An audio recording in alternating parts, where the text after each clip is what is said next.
So you are co-composing the game soundtrack with Martin, and you're Ava's voice when she sings, but also for all the efforts and all the breathing sounds. It's the first time that I do this kind of combo. I went to a national dramatic school in Paris. People started to ask me to compose for their play, their movies, and I was like, ooh, I'm kind of like to dig into someone's universe and to dive into someone's brain. I continue acting, but I really need the project to be special, like this one. The effort sounds part was the more unexpected one because you can't imagine when you're playing how much the sound designer needs material to create the world of the character. And this game is really based on Ava, so we really needed a lot of sounds. You think when you do it's the same as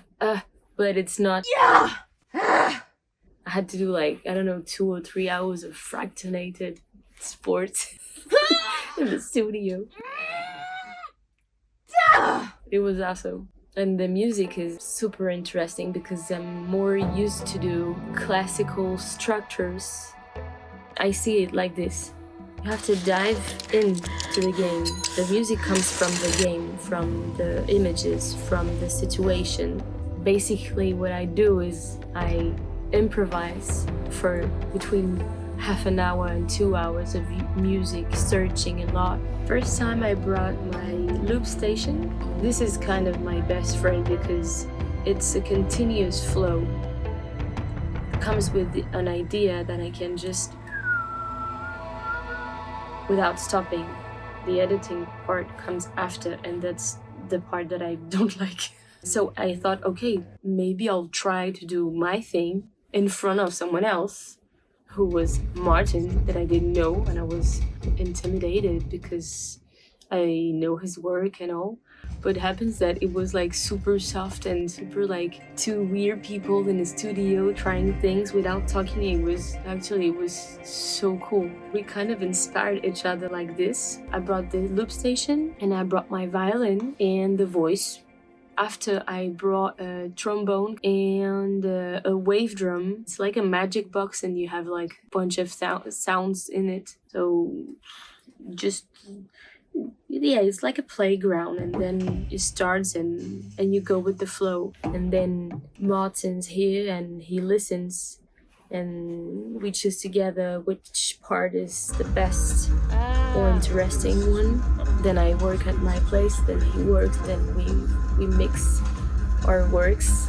So yeah, it's awesome.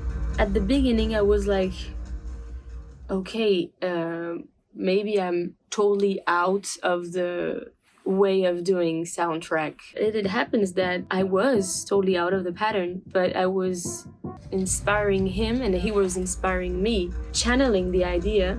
He's recording and he's like, okay, what do you think? And I'm like, okay, maybe this and that. And I love it. I really love this. A lot of things that we didn't use in the main moment. Martin took it and spread it a little in the whole game. It's not music, but it's around. It's like the mountain is alive and everything is alive. It's cool because we have a really different way of working.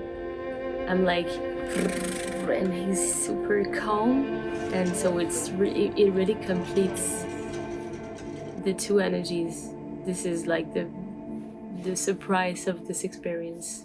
Yeah, it's really special. The mood, the design, the character, the fact that it's really radical. It's not an easy game. It's super deep. I see it as scales. It has a lot of scales. One is very, very beautiful, very light, very inviting. You want to stay in the game forever. And then you're more close to yourself because you're actually playing alone, and it's very technical. The first time I tried the game, I was breathing with her. I was really and I like that because it demands a lot as a player. You can't be like this playing. You're like, okay, I'm gonna play. And you choose your path. In a sense, this is a very mature game. It's like a mirror. How do you connect to Ava? I connect very much, actually. I felt I had to do this game. I had to create space in my life to meet her, because she had a lot to teach me, actually. She's climbing all the time. She has one goal. She just needs to go further. Anything like crossing her path will go. So I'm like this. I'm like, no, I need to go a bit further and then I'll rest later. We only live once, so I'm like, let's go, let's do it.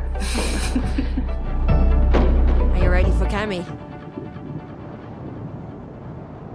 It doesn't look so bad, does it?